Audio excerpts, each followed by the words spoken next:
αποτρίχωση.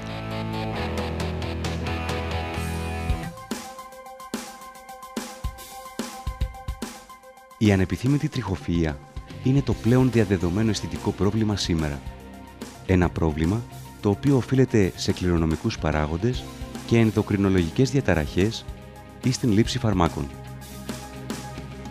Οι παραδοσιακές τεχνικές αποτρίχωσης, όπως το ξύρισμα, το κερί και οι αποτριχωτικές κρέμες, δίνουν στο πρόβλημα μόνο μία προσωρινή λύση. Τα συστήματα Laser Gentle Lace Plus και ND-YAG είναι η πρόταση του Laser Touch για μόνιμη, γρήγορη, ασφαλή και ανώδυνη αποτρίχωση. Ο τρόπος είναι απλός.